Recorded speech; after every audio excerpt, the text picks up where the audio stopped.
નર્મદા જિલ્લામાં આજરોજ વહેલી સવારથી ધોધમાર વરસાદ તૂટી પડ્યો હતો, ત્યારે ગઈ રાત મોડી રાતથી જિલ્લાના સાગબારા, તિલકવાડા અને નાંદોદ તાલુકામાં ભારે વરસાદને કારણે જિલ્લામાં જળબંબાકારની સ્થિતિ સર્જાઈ છે।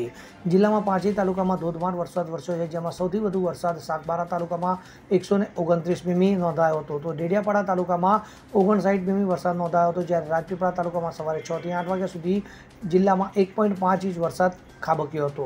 તો જિલ્લા કલેક્ટરની સૂચના મુજબ અતિ વરસાદના કારણે જિલ્લાની તમામ શાળાઓમાં આજરોજ રજા જાહેર કરવામાં આવી હતી। શાળા, કોલેજ, આંગણવાડીઓ, આઈટીઆઈમાં આજરોજ બુધવારે રજા જાહેર કરાઈ હતી। તો ભારે વરસાદની આગાહીના પગલે આ નિર્ણય લેવામાં આવ્યો હતો। જો કે વરસાદ વિલંબ બાદ વરસાદ વરસતા વાતાવરણમાં ઠંડક પ્રસરી જવા પામી હતી અને ખેડૂતોમાં અનેરો આનંદ છવાઈ જવા પામ્યો હતો।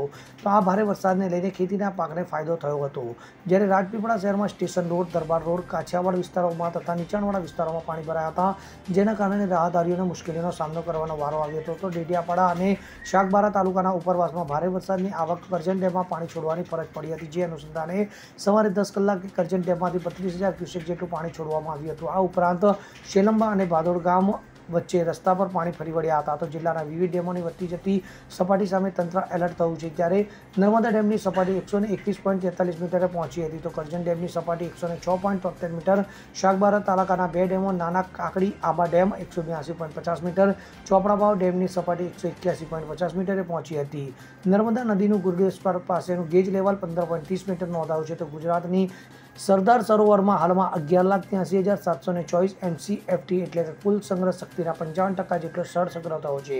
તો સરદાર સરોવરમાં 13,419 ક્યુસેક પાણીની આવક નોંધાઈ છે। તો હાલની અતિભારે વરસાદની પરિસ્થિતિને ધ્યાનમાં લઈને તારીખ 24-25ના રોજ દક્ષિણ ગુજરાત યુનિવર્સિટી દ્વારા ચાલી રહેલી BA, BSc, MAની જુદા જુદા વિષયની પૂરક પરીક્ષાઓ રાજપીપળા તાલુકા MR આર્ટ્સ એન્ડ કોલેજમાં ચાલી રહી હતી, જે હાલ ચાલી રહેલી તમામ પરીક્ષાઓ આ 24 અને 25 જુલાઈ 2 દિવસ માટે યુનિવર્સિટીના કુલસચિવના આદેશ મુજબ મુલતવી રાખવામાં આવી હતી। તો MR આર્ટ્સ એન્ડ કોલેજના પ્રિન્સિપાલ ડોક્ટર શૈલેન્દ્રસિંહ માંગરોલાએ એક મુલાકાતમાં જણાવ્યું હતું।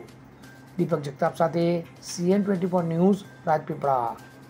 હવે જુઓ દેશ દુનિયાની તમામ ખબરો તમારી આંગળીના ટેરવે।